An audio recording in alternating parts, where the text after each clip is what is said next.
வணக்கம் நேர்களே, இன்னைக்கு நாம குரு பெயர்ச்சி பலன்கள் பற்றி பார்க்க போறோம். குரு பெயர்ச்சி 2025 மே மாதம் 15ஆம் தேதி ரிஷப ராசியிலிருந்து மிதுன ராசிக்கு பெயர்ச்சி ஆகிறார். இந்த மிதுன ராசிக்கு பெயர்ச்சி ஆகக்கூடிய அந்த குரு பகவான் பாத்தீங்கன்னா இந்த 3 நட்சத்திரங்களை மட்டும்தான் அவர் கடக்க போறார். என்னென்ன நட்சத்திரம்லாம் அப்படின்னு பார்க்கும்போது மிருகஷீரிடம், திருவாதிரை, அடுத்து புனர்பூசம், இந்த நட்சத்திரங்களை மட்டும்தான் இந்த ஒரு வருட கால ஆண்டுக்கு அவர் கடக்க போறார். இடையில பாத்தீங்கன்னா ஒரு 1.5 மாசத்துக்கு அந்த அதிசாரம் எடுத்து அந்த கடக ராசியில உச்சம் பெற்று திரும்ப மிதுன ராசிக்கு வருவார். இதுதான் இந்த குரு பெயர்ச்சி இந்த ஒரு வருட காலத்திற்கு உண்டான ஒரு நிலையாக இருக்கு. இந்த குரு பெயர்ச்சி காலகட்டத்துல ஒவ்வொரு ராசி அன்பர்களுக்கும் என்ன மாதிரியான பலன்கள் இருக்கு, என்னென்ன மாற்றங்கள்லாம் இருக்கு அப்படின்றத நம்ம தெளிவா பார்க்க போறோம்.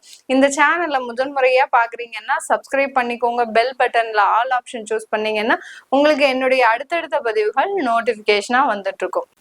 மகர ராசி அன்பர்களுக்கு குரு பகவான் 6ஆம் இடமான ருணரோக சத்ருஸ்தானத்திற்கு பயிற்சி ஆகிறார். மகர ராசி அன்பர்களுக்கு இந்த குரு பகவான் விரையாதிபதி, அடுத்து உபஜய ஸ்தானாதிபதி. இந்த குரு பகவானால இந்த மகர ராசி அன்பர்களுக்கு அதிகப்படியான நன்மைகள் கிடைக்குமா அப்படின்னு கேட்டீங்கன்னா இந்த குரு பகவான் சில முயற்சிகளை எடுக்க வைப்பாரு இந்த மகர ராசி அன்பர்களுக்கு.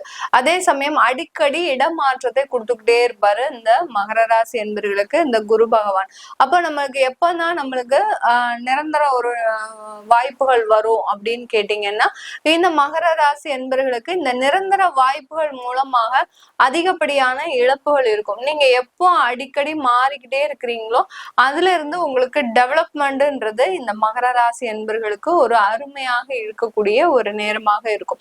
இப்ப 6ஆம் இடத்துலயே அந்த ருணரோக சத்ருஸ்தானத்திலேயே அந்த குரு பகவான் பயிற்சி ஆயிருக்கிறது இந்த மகர ராசி என்பவர்களுக்கு வேலையில ஒரு நிரந்தர தன்மையை கொடுக்கக்கூடிய ஒரு நேரம். இந்த வேலையில பாத்தீங்கன்னா ரொம்ப கஷ்டப்பட்டு நீங்க ஒரு 6 மாத காலத்திற்கு வருமானமே இல்லாம ரொம்ப ஒரு பிரயத்தனப்பட்டுதான் இந்த வேலையில சேர்ந்திருப்பீங்க. இந்த வேலையில சேர்ந்ததுல இருந்தே பாத்தீங்கன்னா உங்க லைஃப் ஸ்டைல அப்படியே மாறி போயிடும். நம்மளும் ஒரு 6 மாசம் வேலை இல்லாம இருந்தோமா, இவ்வளவு கஷ்டப்பட்டோமா அப்படின்னு நினைக்கக்கூடிய அளவிற்கு அந்த வேலையில ஒரு நல்ல ஒரு மாற்றங்கள், நல்ல ஒரு அங்கீகாரம், நல்ல ஒரு பதவிகள், நல்ல வருமானம், இந்த மாதிரி எல்லாம் இருக்கும்போது ஆட்டோமேட்டிக்காக உங்களுடைய வாழ்க்கை தரம் முழுமையாக மாறக்கூடிய ஒரு நேரமாக இருக்கும் இந்த மகர ராசி என்பவர்களுக்கு. வெளிநாட்டு முயற்சிகள்லாம் அதிகமா எடுங்க.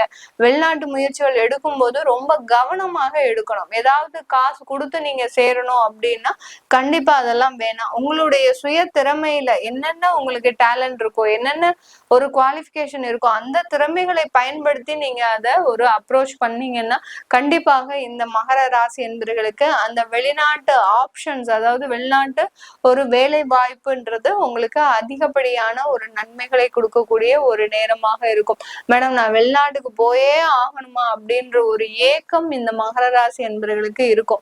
ஏன்னா குடும்பத்தை விட்டு பிரியாத நபர்கள்னா இந்த மகர ராசி என்பவர்கள் தான்.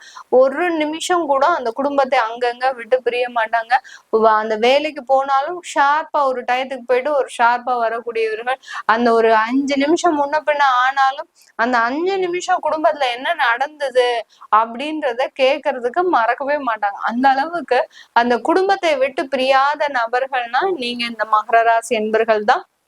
நீங்க இந்த வெளிநாட்டுக்கு பயணத்தை மேற்கொள்றதுக்கு முன்னாடி உங்களுக்கு இங்கேயே வெளியூர்லயே வெளி மாநிலத்திலேயே கிடைக்குது, ஆப்ஷன்ஸ் கிடைக்குது, ஆப்பர்ச்சுனிட்டி கிடைக்குதுன்னா தாராளமா அதை மூவ் பண்ணுங்க. வெளிநாட்டு போறதுன்றது ரொம்ப கடினமான ஒரு விஷயம்தான். அதை இந்த மகர ராசி என்பர்கள் நினைச்சாலும் எடுக்க மாட்டாங்க. அதாவது என்ன சொல்றது, அப்படியே ரொம்ப ஸ்லோவா தான் எல்லாத்துலயுமே மூவ் பண்ணுவீங்க. அதை நீங்க எடுக்கிறதுக்கு கொஞ்சம் சிரமமா இருக்கு, அவ்வளவு தூரம் போய் நான் சம்பாதிக்கணும் அவசியம் இல்லை அப்படின்றவங்க கண்டிப்பாக வெளியூர், வெளி மாநிலம் அந்த மாதிரியான இடத்தை சூஸ் பண்ணிக்கிட்டீங்கன்னா கண்டிப்பா உங்களுக்கு ஒரு நல்ல ஒரு முன்னேற்றத்தை கொடுக்கக்கூடிய ஒரு நேரமாக இருக்கும் இந்த மகர ராசி என்பர்களுக்கு. இந்த மகர ராசி என்பர்களுக்கு 6ஆம் இடத்துல இருந்து கொண்டு அந்த குரு பகவானின் பார்வையாகப்பட்டது உங்களுக்கு உங்களுடைய ராசிக்கு 10ஆம் இடத்தை பார்க்கிறார், 12ஆம் இடத்தை பார்க்கிறார். உங்களுடைய ராசிக்கு 2ஆம் இடத்தை பார்க்கறதுனால பிரிந்த குடும்பங்கள் ஒன்று சேர்வதற்குண்டான ஒரு அமைப்பாக இருக்க போது இந்த இந்த குரு பயிற்சி.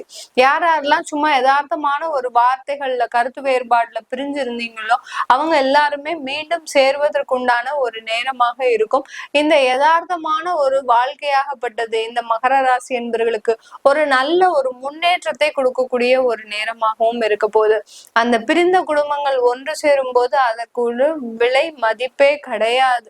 எவ்வளவோ ஒரு ஆனந்தம், எவ்வளவோ ஒரு மகிழ்ச்சி, இதெல்லாமே நடக்கிறதுக்கு உண்டான ஒரு நேரம். சில மகர ராசி என்பவர்களுக்கு அந்த விவாகரத்துன்றது இந்த காலகட்டம் முக்கியமாக நடக்கக்கூடிய ஒரு நேரமாக இருக்கும். ஏன் மேடம் 6ஆம் இடத்துல அந்த குரு பகவானுடைய பார்வை எங்களை சேர்த்து வைக்காதா அப்படின்னு கேட்டீங்கன்னா, உங்களுக்கு இந்த விவாகரத்து மூலமாக தான் உங்களுக்கு நன்மைகள் நடக்க போகுதுன்னா அது குரு பகவான் உறுதியாக 100% செய்யறதுக்கு உண்டான ஒரு நேரமாக இருக்கும். அடுத்த கட்ட ஒரு வாழ்க்கையை தேடி, ஒரு மகிழ்ச்சிகரமான ஒரு வாழ்க்கையை தேடி ஒரு பயணிக்கக்கூடிய ஒரு நேரமாகவும் தான் இந்த மகர ராசி என்பர்களுக்கு இருக்க போகுது. இந்த காலகட்டத்துல மகர ராசி என்பர்கள் உங்களுடைய திருமணம் சம்பந்தமான விஷயத்துல கொஞ்சம் நிதானமாக முடிவெடுக்கக்கூடிய ஒரு தருணம். காதல்ல எல்லாம் இருக்கிறீங்க அப்படின்னா அந்த காதல்ல சின்ன சின்ன கசப்புகள் ஏற்படக்கூடிய ஒரு தருணம். ரொம்ப வருஷமா பேசிட்டு இருக்கிறோம், இப்ப பாத்தீங்கன்னா திடீர்னு ஒரு ஏப்ரல்ல இருந்து எங்களுக்கு தேவையில்லாத ஒரு பிரிவுகள் வந்துட்டு இருக்கு, ஏதோ ஒரு தேவையில்லாத ஒரு பிரச்சனைகள் வந்துட்டு இருக்கு, நாங்க மீண்டும் ஒன்று சேருவோமா அப்படின்னு கேட்டீங்கன்னா கண்டிப்பாக அது சேரக்கூடிய ஒரு நேரமாக தான் இந்த மகர ராசி என்பர்களுக்கு இருக்க போகுது. இந்த மகர ராசி என்பர்கள் இந்த காலகட்டம் ஒரு நல்ல ஒரு அமைப்புகள், அதாவது எல்லா விஷயத்திலயுமே ஒரு நல்ல ஒரு மாற்றத்தை சந்திக்கக்கூடிய ஒரு நேரம். ஒவ்வொரு விஷயத்திலையும் உங்களுடைய வளர்ச்சின்றது இந்த காலகட்டம் ஒரு நிர்ணயிக்கப்பட்ட ஒன்னாக இருக்க போகுது. இந்த காலகட்டத்துல உங்களுடைய தொழில்ல ஒரு நல்ல வளர்ச்சி, தொழில் ரீதியாக ஒரு நல்ல வளர்ச்சி, அந்த தொழில இருக்கக்கூடிய ப்ராடக்ட்ஸுக்கு ஒரு நல்ல அங்கீகாரம், அடுத்து உங்களுடைய கிளையன்ஸ், உங்களுடைய சப்ளையர்ஸ், இப்படி ஒவ்வொரு இடத்துலயும் உங்களுடைய வளர்ச்சி ஒரு அங்கீகரிக்கப்படக்கூடிய ஒரு நேரமாக தான் இந்த மகர ராசி என்பர்களுக்கு இருக்க போகுது. இந்த மகர ராசியில இருக்கக்கூடிய இந்த உத்திராடம் நட்சத்திர அன்பர்கள் இந்த காலகட்டம் உங்களுக்குன்னு சில தேவைகளை நிறைவு செய்யக்கூடிய ஒரு நேரம். ரொம்ப வருஷமா, அதாவது 3-5 வருஷமா பாத்தீங்கன்னா ஏழரை சனின்னு சில விஷயங்களை நீங்க ஒத்தி போட்டுட்டே வந்துட்டு இருப்பீங்க. அதற்குண்டான ஒரு முயற்சிகள்லாம் எடுக்கக்கூடிய ஒரு நேரம். என்ன விஷயங்கள்லாம் நீங்க செய்யணும்னு நினைக்கிறீங்களோ, ஒரு சொந்தமா வீடு கட்டணும், இல்ல நான் வேலைக்கு போகணும், அடுத்து பாத்தீங்கன்னா நாங்க ஒரு நல்ல ஒரு தொழில் தொடங்கணும், இந்த மாதிரியான சில விஷயங்கள்லாம் நீங்க அப்படியே ஹோல்டு பண்ணியே வச்சுட்டே வந்திருப்பீங்க 5 வருடமாக.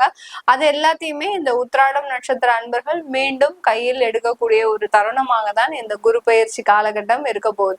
சொந்தமாக தொழிலில் இறங்கக்கூடிய ஒரு நேரம். அடுத்து திருவோணம் நட்சத்திர அன்பர்கள், இந்த திருவோணம் நட்சத்திர அன்பர்களுக்கு மிக பெரிய அளவுல இந்த காலகட்டம் நல்ல ஒரு முயற்சிகள்ல வெற்றிகள் கொடுக்கக்கூடிய ஒரு நேரமாக இருக்கும். ரொம்ப தைரியமாக ஒரு மனதிடத்துடன் செயல்படக்கூடிய ஒரு நேரமாக இருக்கும். எந்த ஒரு பிரச்சனைகள் வந்தாலும் அதை தைரியமாக தன்னுடைய திறமையை கொண்டு சமாளிப்பவர்கள் இந்த திருவோணம் நட்சத்திர அன்பர்கள் இந்த குரு பயிற்சி காலகட்டத்துல. அடுத்து பாத்தீங்கன்னா அவிட்டம் நட்சத்திர அன்பர்கள். அவிட்டம் நட்சத்திர அன்பர்கள் ஒரு அளவுக்கு தான் இவர்கள் ஒரு பொறுமையில எல்லையா இருந்தீங்க. இனிமேல் அந்த பொறுமைன்றது உங்களுக்கு இருக்கவே இருக்காது. எல்லாத்துலயுமே ரொம்ப ஒரு அதிகப்படியான ஒரு வளர்ச்சியை சந்திக்கக்கூடிய ஒரு நேரமாக இருக்கும். சில அவிட்டம் நட்சத்திர அன்பர்களுக்கு வெளிநாட்டு பயணம், அடுத்து பாத்தீங்கன்னா உங்களுடைய சில சின்ன சின்ன ஆசைகள் எல்லாம் நிறைவேற்றக்கூடிய ஒரு நேரம். எனக்கு ஒரு சினிமா போய் பார்க்கணும், அடுத்து பாத்தீங்கன்னா நான் வெளிநாட்டுக்கு போகணும், ஒரு சுற்றுலா போகணும், இப்படி ஒரு சின்ன சின்ன ஆசைகள்லாம் எல்லாமே நிறைவேறக்கூடிய ஒரு நேரமாக தான் இந்த அவிட்டம் நட்சத்திர அன்பர்களுக்கு இருக்க போகுது. இந்த மகர ராசி என்பவர்களுக்கு இந்த காலகட்டம் நல்ல ஒரு திருமணத்துல இருந்த தடைகள் எல்லாமே விலகக்கூடிய ஒரு நேரம். திருமண உறவுல நல்ல ஒரு கசப்பு தன்மை நீங்கி நல்ல ஒரு இனிமையான மகிழ்ச்சியான ஒரு வாழ்க்கையை வாழக்கூடிய ஒரு டைமாக தான் இருக்க போது இந்த மகர ராசி என்பவர்களுக்கு. அடுத்து குழந்தை பேரு அப்படின்றது இந்த காலகட்டம் மருத்துவ சிகிச்சையின் பேரில் ஏற்படக்கூடிய ஒரு நேரமாக இருக்கும். குழந்தை பேருன்றது பாத்தீங்கன்னா ஒரு மருத்துவ சிகிச்சை எடுத்துக்கிட்டீங்க அப்படின்னா ஒரு IVF ட்ரீட்மெண்ட் மூலமாகவோ இல்ல ஒரு செயற்கை கருத்தரிப்பு மூலமாகவோ எடுக்கக்கூடிய அந்த குழந்தை பாக்கியம்ன்றது உங்களுக்கு கிடைக்கக்கூடிய ஒரு நேரமாக இருக்கும். இது எல்லாமே நம்ம கோச்சார நிலவரப்படி பலன்களை சொல்லிட்டு வந்துட்டு இருக்கிறோம். உங்களுடைய தசாபுத்தி பலன்களை தெரிஞ்சுக்கணும் விருப்பப்படுறவங்க கீழே இருக்கிற நம்பருக்கு வாட்ஸ்அப்ல அப்பாயின்மெண்ட் வாங்கிக்கிட்டு நீங்க என்கிட்ட கன்சல்ட் பண்ணிக்கலாம். உங்களிடமிருந்து விடைபெறுவது உங்கள் ஆஸ்ட்ரோ பூர்ணா. நன்றி, வணக்கம்.